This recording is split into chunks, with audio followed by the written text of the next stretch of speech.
Yes. Welcome to our press conference following the EU-China summit. We will be releasing our press communiqué very shortly. President, you have the floor.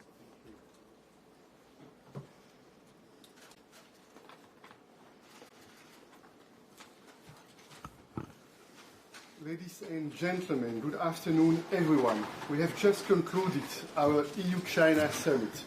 Today's summit is not business as usual, because this is a wartime summit. We are living through the gravest security crisis in Europe since World War II. Putin's war in Ukraine continues to kill women and children and destroy entire cities. And this is a blatant violation of international law. The European Union's top priority is to stop the war as soon as possible and to protect the Ukrainian people. In times of crisis, dialogue is needed more than ever. That's why we focused on what can be done to end this war as soon as possible. The EU and China, we agreed that this war is threatening global security and the world's economy.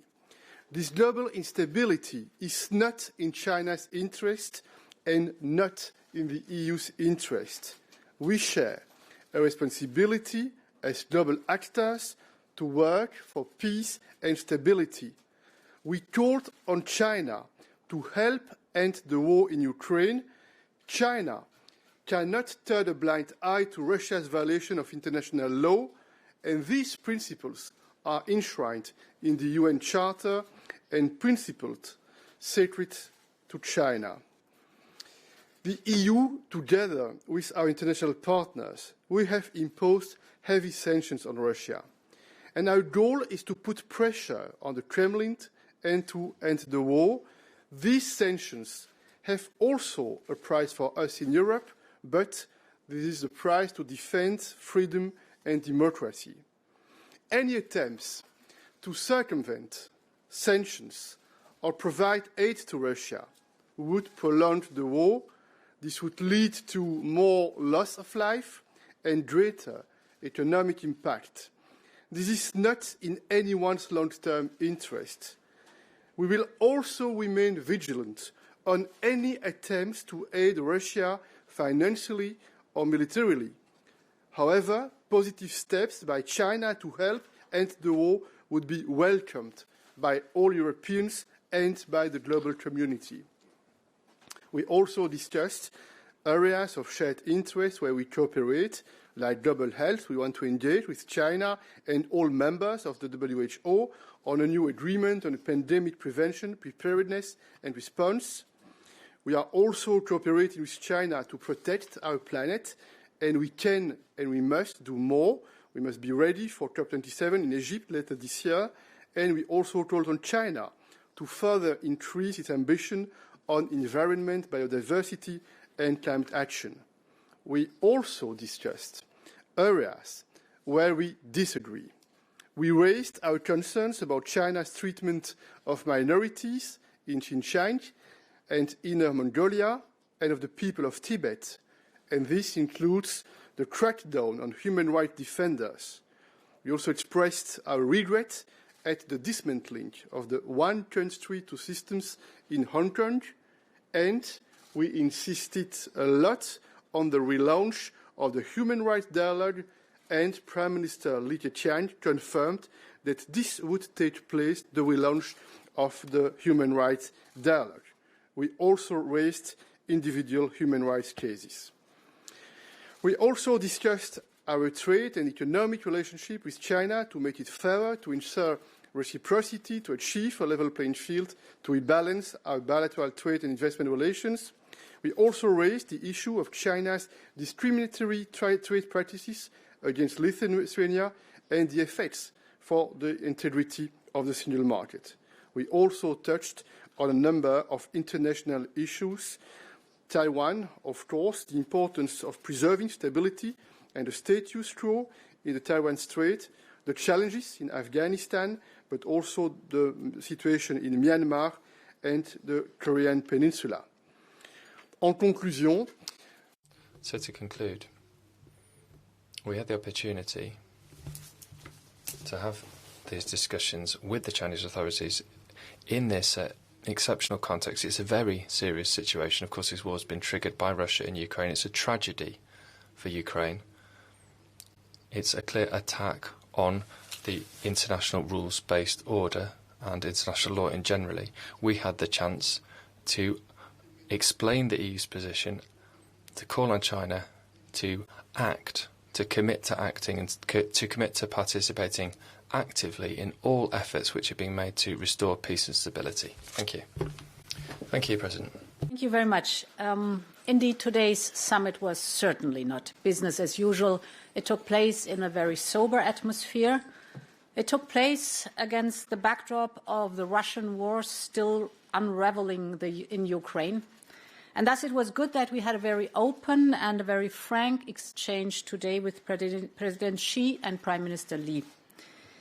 It was clear that this is not only a defining moment for our continent, but it is also a defining moment for our relationship with the rest of the world.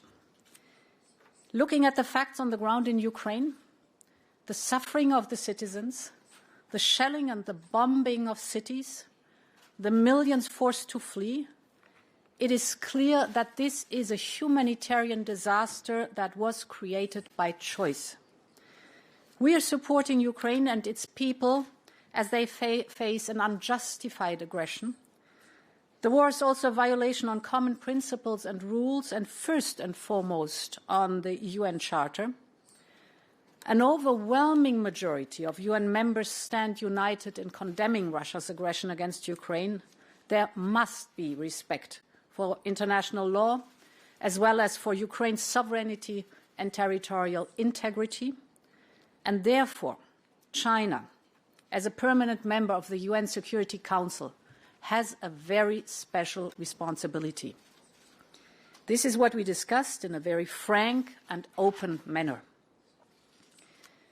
We, the European Union, are determined to support the multilateral order. Together with our international partners, we have taken action. We have adopted massive sanctions that are effective. More than 40 countries in total have joined these sanctions. So we also made very clear that China should, if not support, at least not interfere with our sanctions. We discussed that and also the fact that no European citizen would understand any support to Russia's ability to wage war. Moreover, it would lead to a major reputational damage for China here in Europe. The reputational risks are also driving forces in the exodus of international companies from Russia. The business sector is watching very closely the events and evaluating how countries are positioning themselves.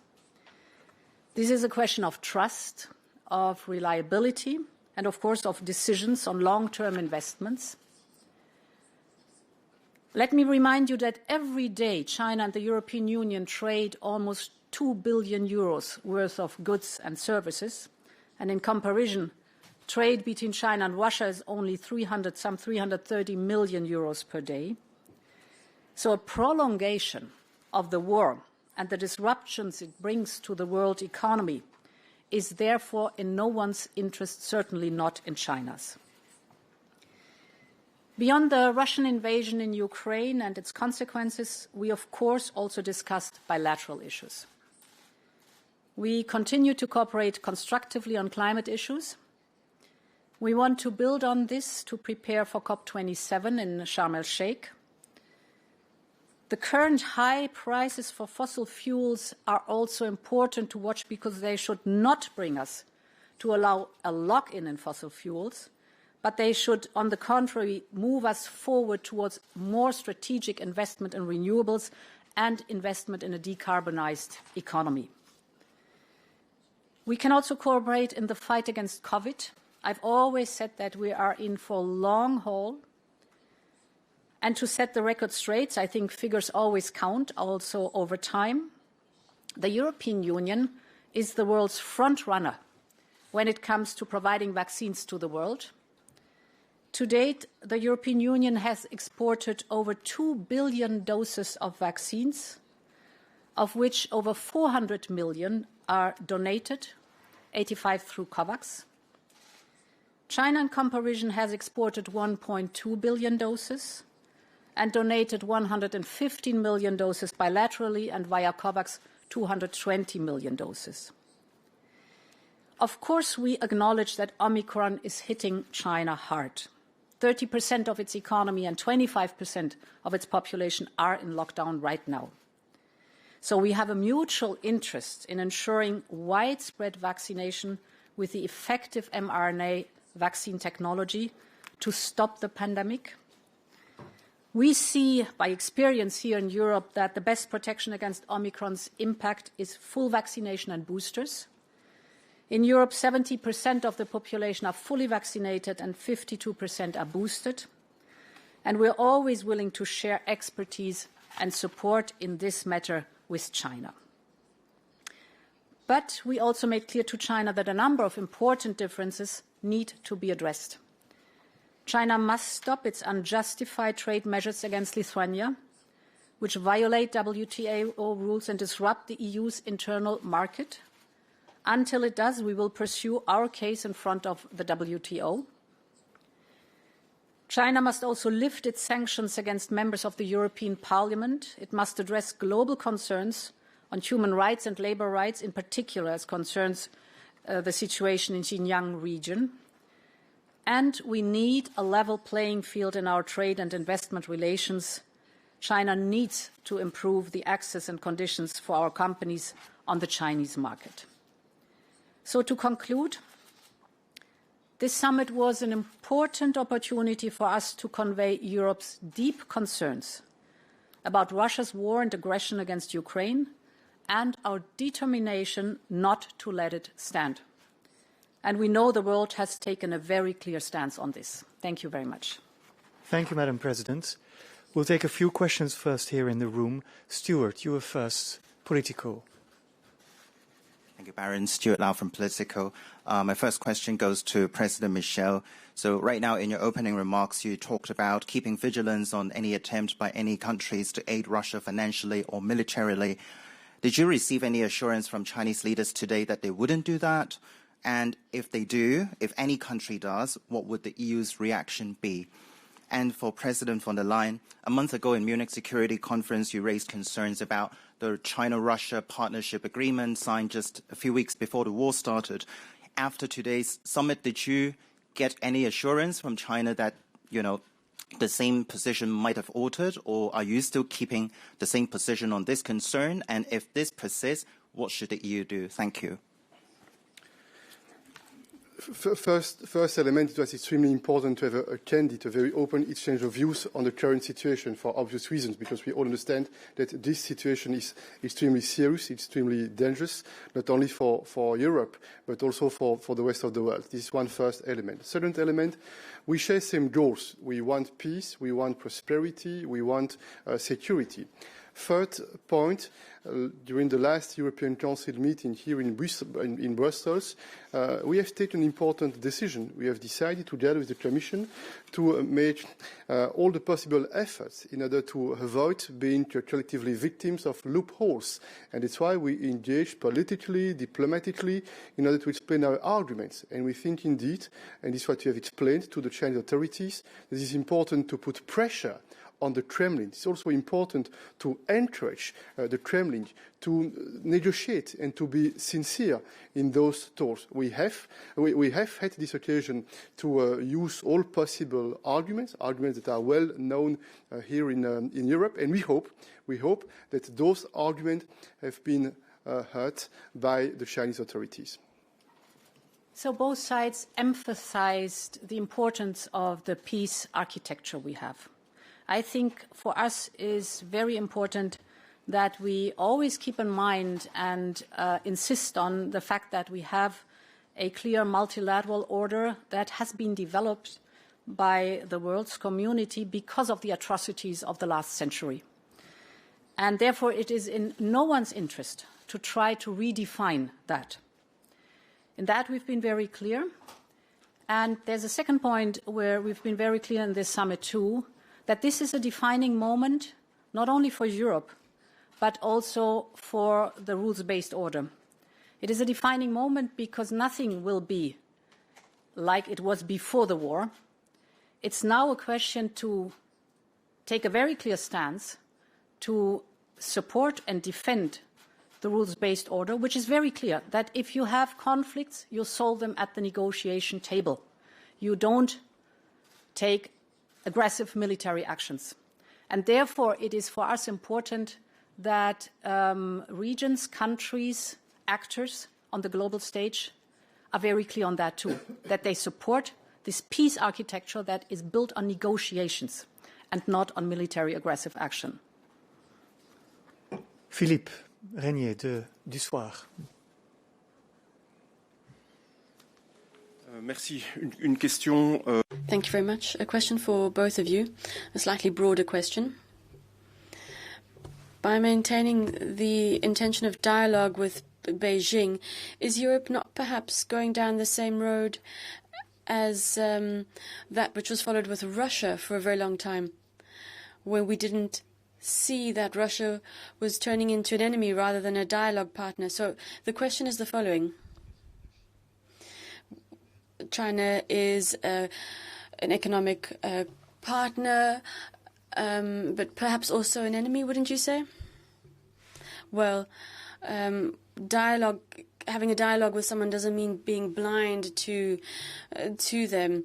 A number of member states have prepared the summit with us. We have been communicating with them to express a very strong European position, and that position is based on three elements. First of all, we have decided, and in fact demonstrated with a number of impacts and consequences, that we would not look away when it came to human rights and democratic values. It's not the first time that the European institutions have had the opportunity to clearly indicate that we will continue to promote these values, and we've also strengthened our toolbox to consolidate our capacity to develop and defend human rights and democratic principles. Secondly, this meeting was once again an opportunity, as both President von der Leyen and I have said, to argue in favor of more balanced economic relations. There's a lack of reciprocity in our relations. There are barriers, there are constraints that are imposed. And a number of specific examples were mentioned, such as how difficult it is for European companies to participate in tenders for 5G. It's difficult for European companies to have clear information about the information regarding numerical data, digital data.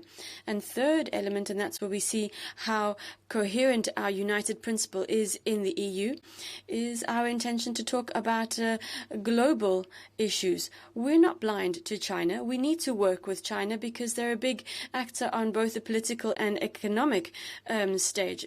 If we're talking about climate change, and we are very determined to work on that in the EU, we need to talk with important economic actors. For safety, security and stability reasons, we also need to engage with such a partner. This is such a crucial time that it was important to engage with China and exchange points of view and try and convince them of the need for a strategy to make sure that we're all respecting international law so that we can bring Russia back to negotiations in a much more sincere climate than what is happening at the moment. We feel that it was absolutely critical, given the circumstances, to engage with China, to enter this dialogue with them. And dialoguing with a partner doesn't mean that you are blind or deaf. It means that you are standing up and you're defending European values and the values of the European Union and its citizens. I think we have very clearly defined our, if I could frame it, manifold relationship to China. And you know the three elements, indeed, there are constructive parts, there are competitive parts, and there are clear rivalry parts in it. And today it was very important, first of all, that we explain the European position and what it means to have such a war here on European soil. We know that in China right now the focus is much, much more on Omicron and COVID. The lockdowns they have, the complete lockdowns. The focus is much more on the need to create jobs and to tackle the housing crisis. Therefore, it was very important to signal what paramount importance this war has for Europe, but also for the global security architecture. And that equidistance is not enough, that active engagement for peace is important, and that each player should play its role. And therefore, this exchange of views was of utmost importance for us. Yuri, you have the last question. Deutsche Welle. Thank you very much, Yuri Shiko, Deutsche Welle. I have two questions. First, you described this exchange with Chinese as open and frank, but we know that China doesn't call Russian aggression as Ukraine as a war. It calls it Ukrainian crisis or Ukrainian issue. So can you explain how is it possible to conduct a frank and open discussion with someone who doesn't call a big, full-fledged war a war? How is it possible to talk then with them? And the second question, I should still ask again what my colleague asked. Did you hear anything, or what did you hear from the Chinese side when you asked China not to support Russia, either militarily or economically, to circumvent sanctions? What did you hear with them? Any assurances or nothing at all? Thank you very much. On the first point there, a frank, sincere dialogue, that involves both of the partners being frank and sincere with each other. It doesn't mean that spontaneously, immediately you agree on your analysis of all the issues you're discussing. I mean, there are some points where we think more positive discussions are possible. There are other areas where there are fundamental differences. I mean, that's the case, but a frank discussion is key, because if you're being frank with each other, that's the basis which is necessary to then try to understand each other, try to bring your viewpoints together if possible. But as I say, we are not being naive, we're not being blind to the differences which exist between the EU and China. They're two different political and economic systems in China and the EU. That's the first point. Second point, on sanctions and possible temptations for Russia. You know, Russia might be tempted to turn to China to try to circumvent the sanctions. That's one of the key points we discussed during this summit with the Chinese Prime Minister and President. The Chinese authorities reiterated their wish to work to try to ensure peace, security and stability.